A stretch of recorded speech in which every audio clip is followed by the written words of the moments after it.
Hello and welcome to prime education Jaipur. आज हम discuss करेंगे राजस्थान के दुर्गों के बारे में। देखिए, राजस्थान के दुर्गों के अंदर राजस्थान के राजपूतों के नगरों और प्रासाद होते हैं, महल। इनका निर्माण पहाड़ियों में हुआ क्योंकि वहाँ शत्रुओं के विरुद्ध प्राकृतिक सुरक्षा के साधन थे। पहाड़ियों में ही महल और राजपूतों के नगर क्यों बनाए गए? क्योंकि वहाँ पे जो है दुश्मनों के, शत्रुओं के जो विरुद्ध प्राकृतिक सुरक्षा के साधन थे। शुक्र नीति में दुर्गों की 9 श्रेणियों का वर्णन किया गया है। देखिए, सबसे पहले हम पहले प्रकार का दुर्ग डिस्कस करेंगे। खाई, कांटों तथा कठोर पत्थरों से युक्त, जहां पहुंचना कठिन हो, ऐसे दुर्ग होते हैं एरण दुर्ग। और एरण दुर्ग का सबसे अच्छा उदाहरण है रणथंभौर दुर्ग, जो सवाई माधोपुर में है। इसके अलावा एक और जो दुर्ग है पारिक दुर्ग, जिसके चारों ओर खाई, वो पारिक दुर्ग होता है, जैसे भरतपुर का लोहागढ़ दुर्ग। इसके अलावा आगे है पारिद दुर्ग। देखिए, ईंट पत्थरों से निर्मित मजबूत प्रकटा युक्त जो दुर्ग होते हैं, इनको कहा जाता है पारिद दुर्ग। पारिद शब्द जो है परिधि से बना है। जिस दुर्ग के चारों ओर परिधि हो, मतलब मजबूत प्रकोटा हो ईंट पत्थरों का, तो ऐसा दुर्ग कहा जाता है पारिद दुर्ग।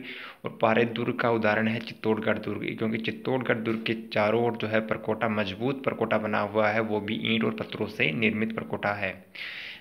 इसके अलावा हम बात करेंगे वन या फिर इसको ओरण दुर्ग भी कहा जाता है। चारों ओर से वन से ढका हुआ जो दुर्ग होता है, इसको कहा जाता है वन दुर्ग या ओरण दुर्ग। जैसे सेवाणा दुर्ग जो बाड़मेर का है, यह अच्छा उदाहरण है वन दुर्ग का।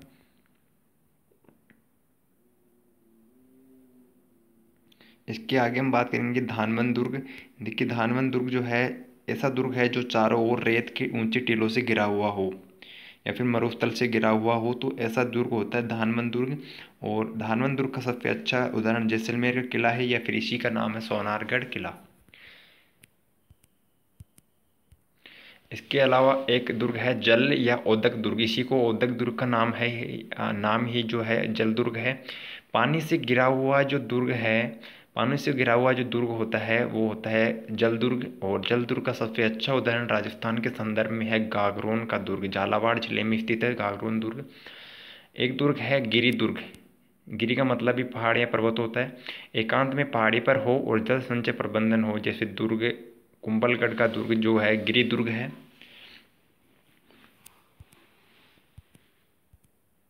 दुर्ग का एक प्रकार है सैन्य दुर्ग, जिसकी व्यू रचना चतुर्वीरों के होने से अभेद्य हो। मतलब जिसकी व्यू रचना जो है चतुर्वीरों के होने से अभेद्य हो, मतलब ऐसा दुर्ग जिसको भेदा नहीं जा सकता, ऐसी व्यू रचना वाला दुर्ग सैन्य दुर्ग होता है, क्योंकि वहाँ पर चतुर्वीर होते हैं। दुर्ग का एक प्रकार और है सहाय दुर्ग। सदा साथ देने वाले बंधुजन जिसके अंदर हो, जिस दुर्ग में निवास करते हैं, वो जो दुर्ग होता है, ये सहाय दुर्ग कहलाता है। देखिए, चित्तौड़गढ़ दुर्ग की सबसे पहले बात करेंगे। ये जो चित्तौड़गढ़ है, ये चित्रकूट पहाड़ी पर बना राजस्थान का प्राचीनतम गिरि दुर्ग है। सबसे प्राचीन गिरि दुर्ग है। सबसे प्राचीन दुर्ग नहीं है, लेकिन यहाँ पे बात आ रही है सबसे पुराना गिरि दुर्ग। तो ये चित्रकूट पहाड़ी पर बना हुआ है, और इस दुर्ग का निर्माण जो है चित्रांगद मौर्य ने करवाया था। और ये मेवाड़ शासक हैं, न कि मौर्य ने 8वीं सदी में करवाया था। मेवाड़ के शासक हैं ये चित्रांगद मौर्य, और इन्होंने 8वीं सदी में जो है चित्तौड़गढ़ दुर्ग का निर्माण करवाया था। हमें इतना ही ध्यान रखना है कि चित्तौड़गढ़ दुर्ग का निर्माण किसने करवाया था? चित्रांगद मौर्य ने 8वीं सदी में। और ये चित्रकूट पहाड़ी पर बना हुआ है और राजस्थान का प्राचीनतम गिरि दुर्ग है। इसके अलावा बात करें कि इस दुर्ग को राजस्थान का गौरव कहा जाता है, ग्लोरी ऑफ राजस्थान भी कहा जाता है। राजस्थान के दक्षिणी पूर्व का प्रवेश द्वार भी इसी दुर्ग को कहा जाता है।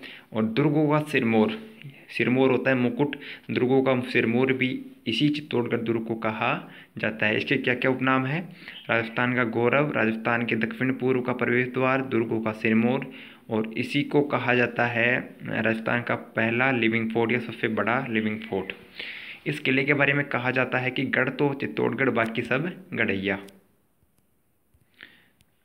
ये जो चित्तौड़गढ़ दुर्ग है, ये क्षेत्रफल की दृष्टि से राजस्थान का सबसे बड़ा दुर्ग है, एरिया की अकॉर्डिंग देखें तो।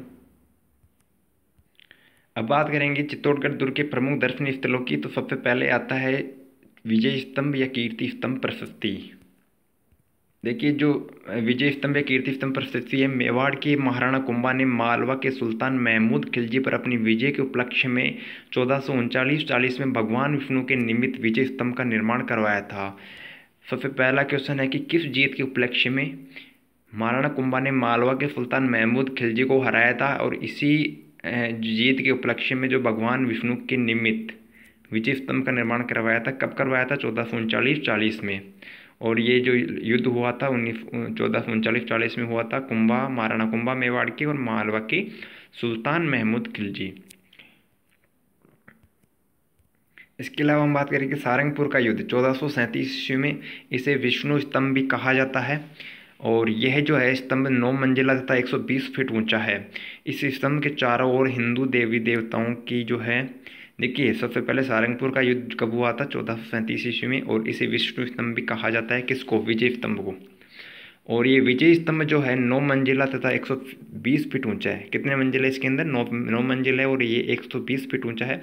और जो है इसी स्तंभ के चारों ओर हिंदू देवी देवताओं की मूर्तियां जो है अंकित है।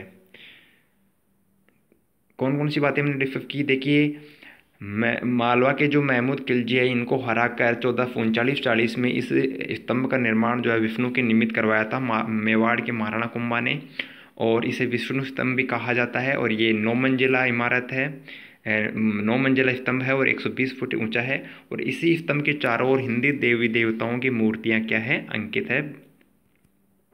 और जो ये युद्ध है, ये युद्ध हुआ था इनके बीच में सारंगपुर का 1437 में। और इसमें महाराणा कुंभा ने जब इनको हराया मालवा के सुल्तान महमूद खिलजी को, तो इसके बाद में 39-40 में जो है विजय स्तंभ का निर्माण